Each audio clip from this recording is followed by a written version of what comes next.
Olá pessoal, eu sou o Dr. Júlio Massal e sejam muito bem-vindos ao meu canal. No vídeo de hoje a gente vai aprender a identificar dispositivos no raio-x de tórax. Esse vídeo é muito útil para a gente que faz muito plantão na emergência e também na UTI. Mas antes de começar o vídeo eu vou pedir para você deixar seu like, se inscrever no canal e me seguir nas redes sociais. Então vamos lá!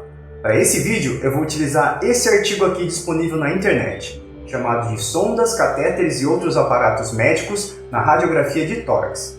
Esse artigo aqui foi escrito por uns colegas de Ribeirão Preto. E vamos começar então com esse primeiro raio-x para a gente identificar o tubo endotraqueal. Como a gente sabe, o tubo endotraqueal tem que ficar na topografia da traqueia. Então a gente vai procurar ele aqui na região traqueal. E a gente vai tentar identificar aqui nessa região a silhueta do tubo. Muitos tubos têm uma linha radiopaca que percorre todo ele, facilitando a gente encontrar ele no raio-x. Mas nesse caso aqui, pelo que eu estou vendo, ele não tem essa linha. Mas a gente consegue sim identificar o tubo aqui na posição endotraqueal. E o tubo bem posicionado, a ponta do tubo vai ficar a uma distância mais ou menos de uns 5 centímetros da carina.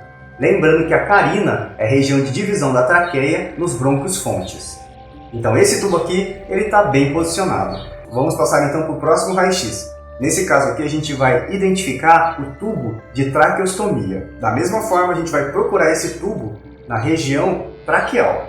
A gente consegue identificar ele aqui, ó, na topografia da traqueia. Nesse caso, o tubo de traqueostomia, ele tem aquela linha radiopaca que a gente consegue notar ela aqui, ó, percorrendo todo o dispositivo. E esse dispositivo ele fica bem posicionado quando a ponta dele fica a uma distância média da região do orifício da traqueostomia até a região da carina. Então a gente vai pegar aqui, ó, na região do orifício da traqueostomia, que é onde esse tubo aqui ele faz esse acotovelamento, e vamos também pegar a região da carina, traçar uma linha entre esses dois pontos, e na região do ponto médio dessa linha é onde tem que ficar aproximadamente posicionado a ponta dessa cânula. Então nesse caso aqui a gente pode ver que ele está muito bem posicionado. E agora nesses próximos dois raios-x a gente vai ver algumas complicações relacionadas com a intubação. Nesse raio-x aqui ó, a gente pode notar intubação seletiva do brônquio fonte direito. A gente consegue observar aqui ó, uma hiperinsuflação do pulmão direito e uma atelectasia parcial do pulmão esquerdo. A gente vê também que o mediastino está desviado para a esquerda, isso por conta da atelectasia. E nesse caso aqui, para a gente corrigir esse defeito, teria que basicamente tracionar o tubo. E com certeza você também faz isso se guiando pela simetria na ausculta de ambos os hemitórax. E nesse próximo raio-x a gente consegue notar um extenso enfisema subcutâneo. Isso aconteceu logo após a intubação. Outra alteração que a gente consegue ver aqui relacionada é que se você observar bem, a gente consegue notar o contorno da aorta torácica descendente e também o contorno da silhueta cardíaca. Isso normalmente a gente não consegue identificar num raio-x de tórax normal. Isso aqui indica pneumomediastino. Daí então esse paciente foi submetido a uma tomografia de tórax e o problema foi identificado. O que aconteceu aqui foi uma laceração da parede posterior da traqueia durante a intubação. Daí então a gente consegue notar aqui ó, na tomografia a laceração da parede posterior da traqueia e o tubo endotraqueal posicionado nessa região. Infelizmente, isso aí são complicações do processo de intubação. E nesse próximo raio-x a gente vai aprender a identificar a posição correta da sonda gástrica e da sonda nasointeral. Em ambos os casos a gente basicamente tem que identificar se a ponta da sonda está situada abaixo da linha do diafragma. A ponta desses dispositivos tem uma marcação radiopaca que vai facilitar a gente encontrar elas no raio-x. Então nesse primeiro caso aqui a gente consegue identificar aqui ó, a ponta da sonda gástrica, tá vendo aqui a marcaçãozinha radiopaca, situada aqui no fundo gástrico, abaixo da linha do diafragma. Então ela está bem posicionada. Isso fica bem fácil da gente notar por conta daquela marcação radiopaca aqui na ponta da sonda. E nesse outro caso aqui, após a passagem de uma sonda nasointeral, a gente consegue identificar a ponta da sonda bem posicionada e ela tem que ficar assim, ó, desse jeito. Então ela vai estar bem posicionada quando ela estiver dessa forma, abaixo da linha do diafragma e à direita da linha média. Dessa forma aqui, ela vai estar situada na primeira porção do duodeno. E aí então, nesse próximo raio-x, a gente consegue então observar como que é uma sonda mal posicionada. A gente consegue notar aqui, ó, a ponta radiopaca da sonda. Essa aqui é uma sonda nasointeral, ela está situada no ramo brônquico inferior direito. A gente nota que ela está acima da linha do diafragma e o trajeto da sonda, ele desce aqui, ó, pela árvore traqueal, passa pelo brônquio fonte direito e chega aqui no ramo brônquico inferior direito. Então, uma sonda mal posicionada. Isso num paciente um pouco mais consciente é difícil de acontecer, porque quando a sonda ou qualquer outro corpo estranho toma o caminho da traqueia, a gente automaticamente tem muito reflexo de tosse. Mas na emergência é daquele jeito, a gente pode atender tanto pacientes conscientes, mas também muitos deles vão estar inconscientes ou com um nível de consciência mais rebaixado, ou mesmo eles podem apresentar algum grau de demência já.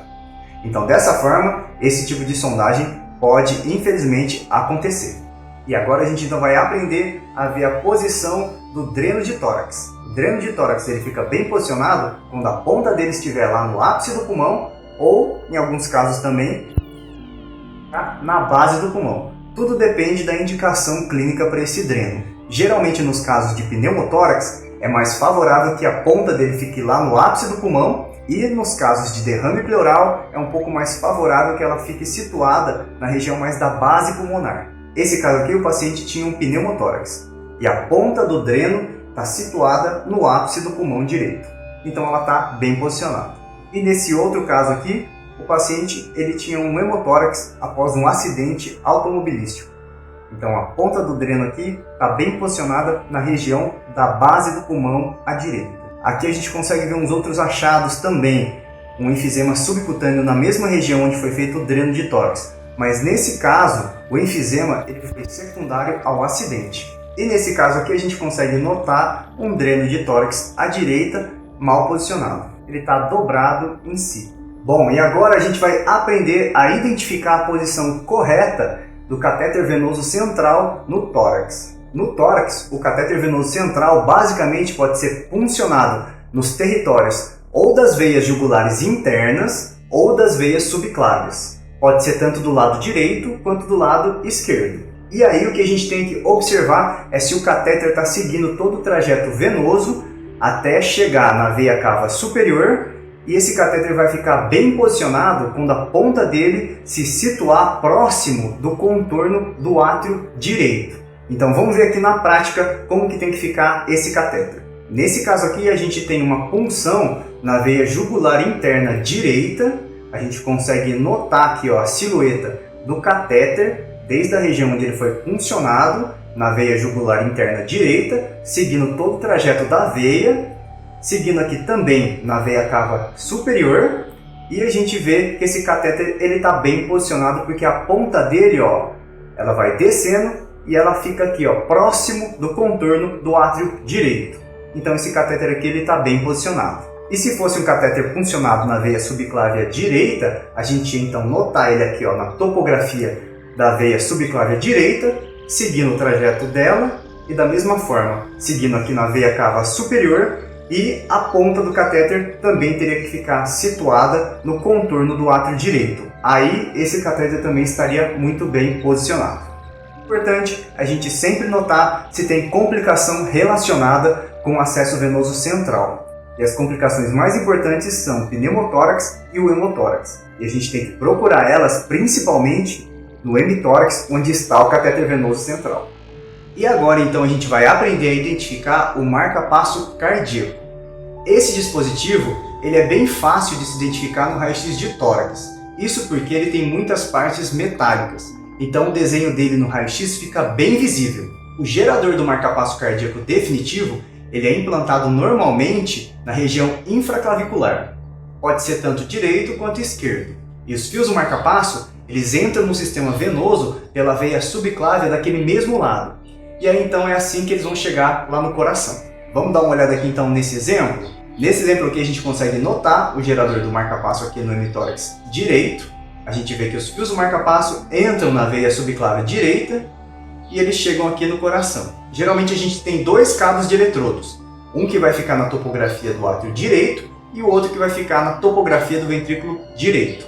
Aqui a gente consegue notar muito bem a ponta do cabo de eletrodo no átrio direito e a outra ponta aqui situada no ventrículo direito. Geralmente a ponta do cabo do eletrodo é um pouco mais visível porque ela é um pouquinho mais radiopaca, como a gente pode notar aqui, ó, nessa imagem. E às vezes a gente pode ter também um terceiro cabo de eletrodo que vai estar relacionado com o ventrículo esquerdo. Ele vai chegar na região externa do ventrículo esquerdo por meio do seio venoso. Então esse cabo eletrodo ele é inserido no seio venoso e dessa forma que ele vai chegar na região externa do ventrículo esquerdo. Mas é claro que esse cabo de eletrodo ele não vai ficar literalmente ali fora do ventrículo esquerdo. Ele vai ser inserido no seio venoso e aí dessa forma que ele vai ficar relacionado com a região externa do ventrículo esquerdo. Porém, é claro, ele vai ficar dentro de uma veia. E como a gente sabe, as artérias e as veias do coração, elas ficam ali na região externa, ali na região do epicárdio. E aí, depois que você aprendeu então todos esses dispositivos, a gente pega um plantãozinho aí de UTI e chega um raio-x desse aqui pra gente. Um paciente crítico com todos esses dispositivos presentes.